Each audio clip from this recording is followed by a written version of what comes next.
Welcome back and happy Halloween. Today I'm talking about a darker topic, cults. In this new era of Zelda games, they showcase a couple. There were the worshippers of the calamity that we saw in Hyrule Warriors, the Yiga clan who worships the Demon King.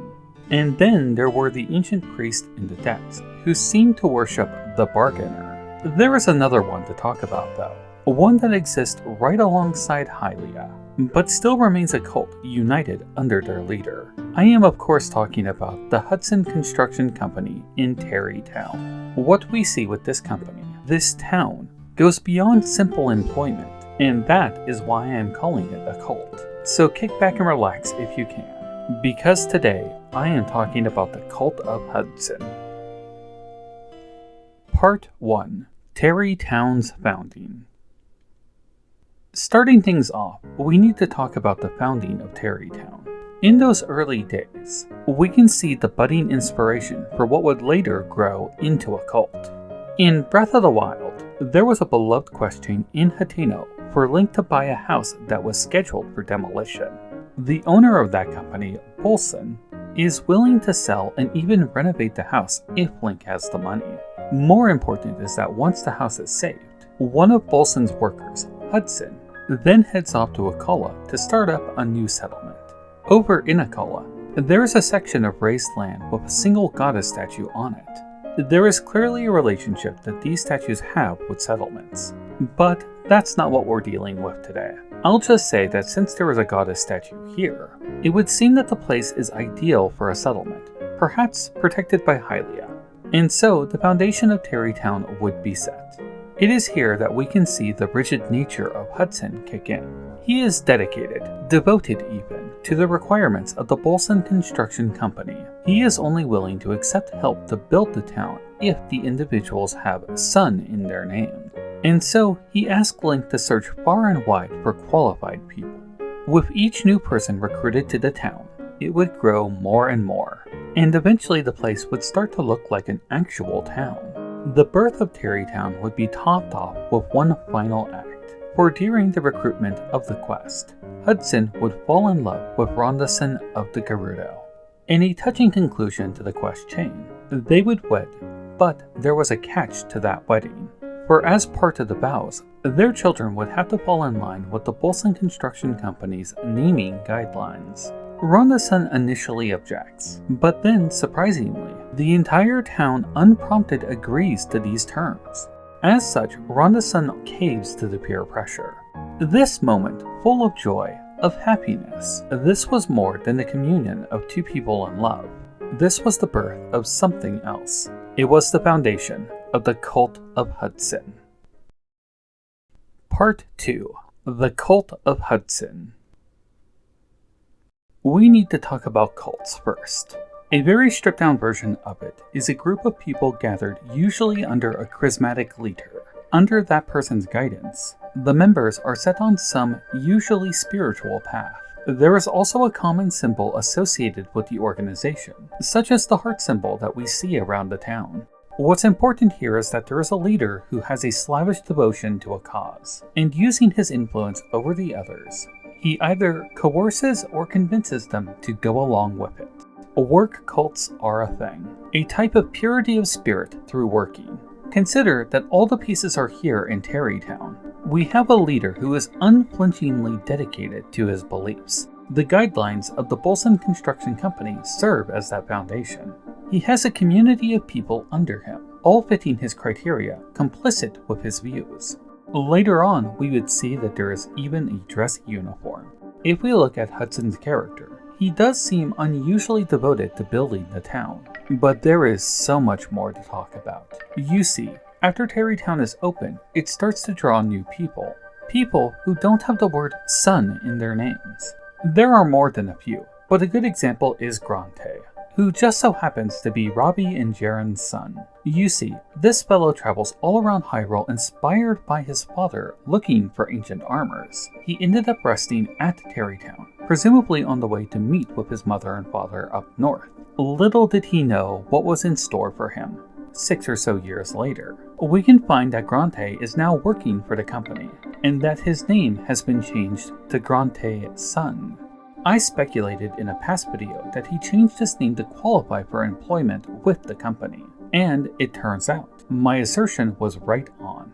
In Hateno, after the election quest is over, you can talk with the gossip ladies in town, and they will speak about Robbie up in the lab.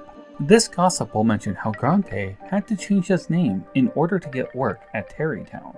Grante's situation strikes me as a bit odd, because by all accounts in Robbie's memoirs, the guy was fully dedicated to the pursuit of the past like his father. The memoirs also talk about him being considered for training under Pora or Empa. As soon as Robbie suggested that he explore the land and look for ancient armor, he took off that very night.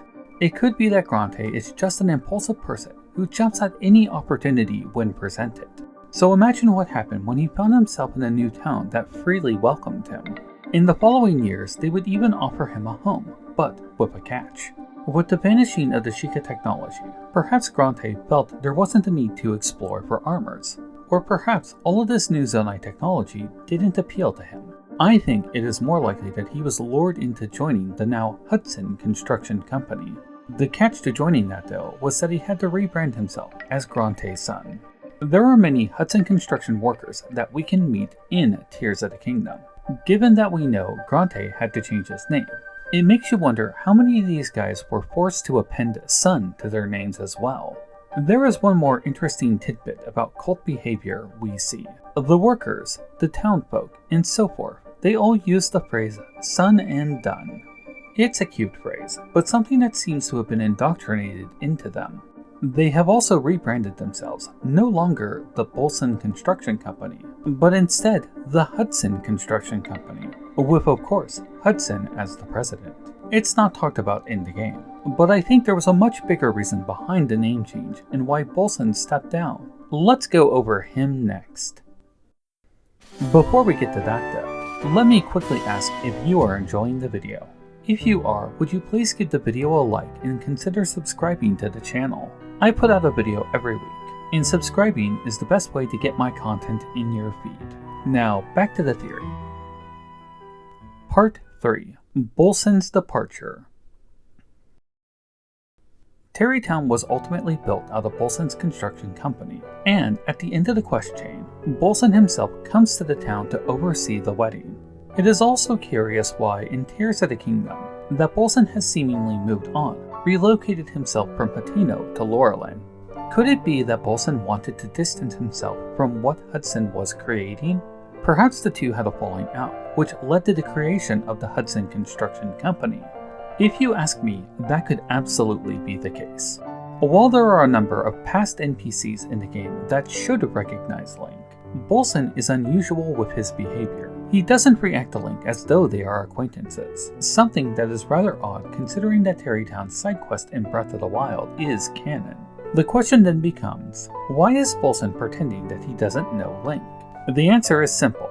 He is trying to escape the cult. Why did he come to Laurelin? It's the most remote location in Hyrule, and it also happens to be the only port town in the kingdom. I think that Bolson came to the fishing village because he wanted to leave Hyrule, and thanks to Tears of the Kingdom, we know that there are settlements beyond the borders. I don't think this is out of fear or anything like that. I think he wants to distance himself from Hudson, who is clearly going overboard. Plus, it seems unlikely that he would have retired, as in the Laurelin quest chain, we can see that he is more than capable of rebuilding the village. I mean, sure, Link puts a few logs and holes for him, but Bolson does the building all on his own. Unfortunately, Bolson doesn't provide any text to imply he is on the run, but his behavior and desire to move to such a remote location really speaks volumes. There are no blocky houses here, with the only reminder of Tarrey Town being the sign Addison put up nearby. Regardless, I would say that at a minimum, Bolson clearly wants a change of scenery and so he came to Laurelin. At worst, he is trying to leave Hyrule to get away from the cult that he had a hand in starting. Why it changed from Bolson's company to Hudson's is unknown, but I think that Bolson merely washed his hands of it. He simply wanted out. Part 4. The Catchphrase. While Bolson may have the luxury of leaving, others entangled into the cult may not. Actually, the ones involved in it seem rather convinced. If you look around the town, you will find a very common phrase amongst them: "Son and done." Along with that, you will find that they commonly work the phrase "son" into things they say. On the surface, this might just seem like a cute phrase, but taking a more critical eye at the inhabitants of the town, it will reveal a group of people who are blindly devoted to their leader, Hudson himself. Let's analyze some of the workers in the company, starting with the original inhabitants we recruited in Breath of the Wild. Bison has continued to operate a store and worked more of the son dialogue into his speech. He also doesn't seem worried about his mother back in Rito Village, despite the fact that there is a massive blizzard to worry about. Mattison continues to operate the inn and does so while preaching about the goddess Hylia. He is actually the only one of the originals who doesn't use any of the sun catchphrases. Looking over at Grayson and his brother Pelson, we see something a bit more interesting.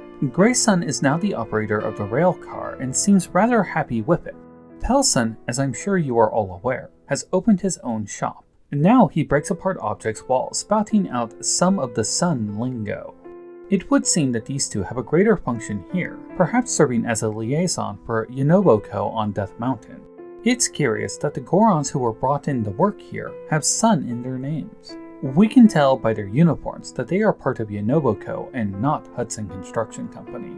There are others in town worth bringing up. Ruli sings happily while sweeping the, dirt. Yeah, I'm not really sure why she does that.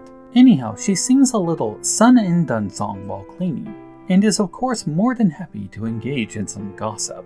Her husband, Haggy, who works the rail car but from the Tarrey Town side, will point out that Hudson continues to call him Haggy's son despite it not being his name. Then there is Rhonda-san and Hudson himself. When you first come to Tarrey Town in Tears of the Kingdom, there is a touching quest where you are helping their child, Mattison, to get ready for her trip to Gerudo Town. Once Mattison has been sent away, both Rhonda-san and Hudson express sadness over her leaving. Rhonda-san's mind constantly wanders to the thoughts of her child, and Hudson himself apparently had to fight back tears when sending her off. The send-off with the balloon ride was a nice touch, along with painting it yellow like, the sun. What I am getting at with all of this is that Tarrey Town is dedicated to Hudson. They actively spread the phrase through the town and work under his supervision. They also have a priest who keeps their work connected to goddess Hylia. Hudson has a habit of appending son to people's names, which again makes me wonder about Grante and his name change.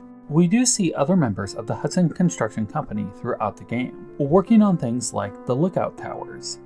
There is one member though that really has a slavish devotion to Hudson, the man who is actively recruiting for the town, Addison. Part 5. Addison the Devoted. As you travel around Hyrule, you will encounter Addison, a man charged with putting up signs all over Hyrule promoting Tarrey Town. Some of these places are pretty extreme too, from daunting cliffs to the freezing cold of Hepra.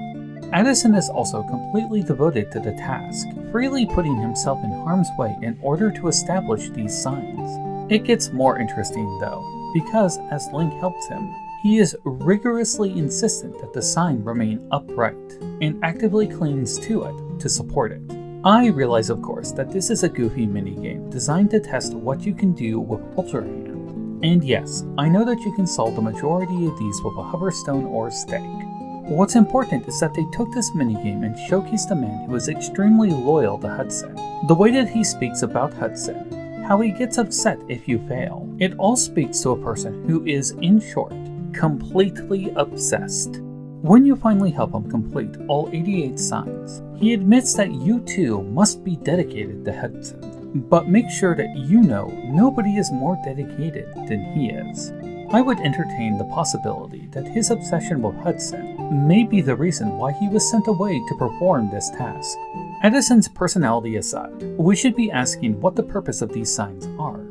The first part is obvious. It's for attracting people to Tarrey Town so they can purchase their dream home. And so, at least on the surface, it seems that growth and profit is the goal of the organization. It may be far deeper than that, for as we've seen with others in the town, have seen with the children born there, and how the addition of son to a person's name is a clear marking of their part of the organization. Addison may be a man simply dedicated to Hudson. Some of his comments while listening to the Trotters after completing his task hints at a more mature desire towards his leader. Regardless of Addison's motives, if this is a cult, then he is providing one of the most valuable resources they could ask for: a widespread recruitment. His signs are on every main road, hanging from daunting cliffs, posted at secluded piers, and can be found even in the sands of the desert.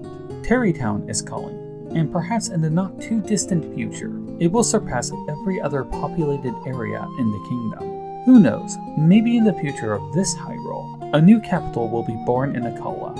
Only time will tell. Of course, for as devoted as Addison is, and no matter how far he travels, there is one place he can't penetrate to promote his cause. Thus, we come to the final and most shocking part of this theory: the role that little Mattison plays for the cult. Part 6. Mattison's Role. Mattison's departure from Gerudo Town serves as an important role for the future of Tarrey Town, because it allows for something they didn't have a lot of opportunity for before: strong advertising to the Gerudo. Yes, they had a couple of signs out in the desert, 2 specifically, though Gerudo Canyon is littered with more. Even with that, the inside of the town itself, where the majority of the Gerudo reside, remains barren of advertisements. Consider that the Gerudo are taught their traditions from an early age, that when they get older, they will go out into the world, find a Hylian, and eventually bring home a daughter to continue their cycle. Rhonda's son actually sticks out here, because as we see with the other Gerudo, usually the mother returns with the daughter to the town. In this culture, the mother leaves her mate and brings the child back to the town. Rhonda's son, however, chooses Hudson over Mattison, and it lingers with her. When you speak to her after getting your home, she will comment about how Mattison wanted a home of her own, and then becomes sad over the situation. She will also go to Mattison's room every single night and linger there thinking of her child. There is some dialogue that states Hudson is upset as well, and that he tried really hard not to cry when she left. You can also see in Mattison's diary that she too didn't want to leave, and that she was trying really hard not to cry.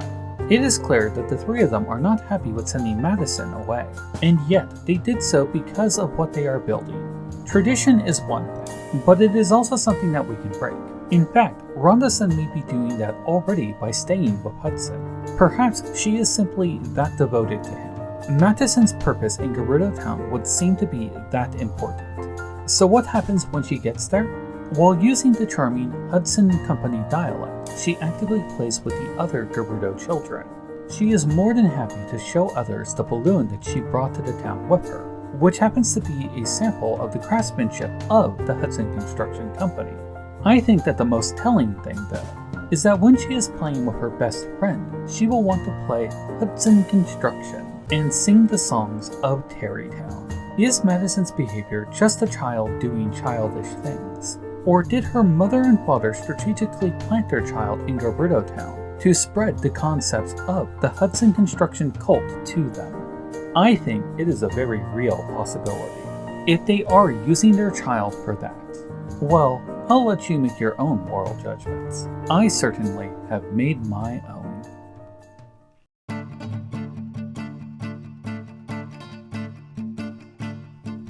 Thanks for watching the video, and again, happy Halloween. I love this time of year. I'm curious what you all think about this topic of cults.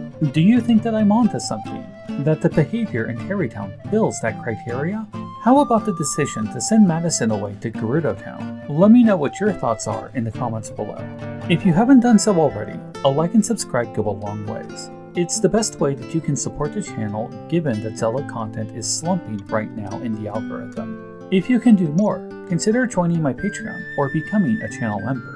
If you do, you will gain access to my Discord where you can have more direct input on my videos. Speaking of which, I would like to formally welcome Tobias Kane on board. Thanks for helping me out, buddy. That's all I have for you today, guys. It was fun making this one. A channel update is coming soon, so stay tuned. For now, Be safe, and may the way of the hero lead to the Triforce.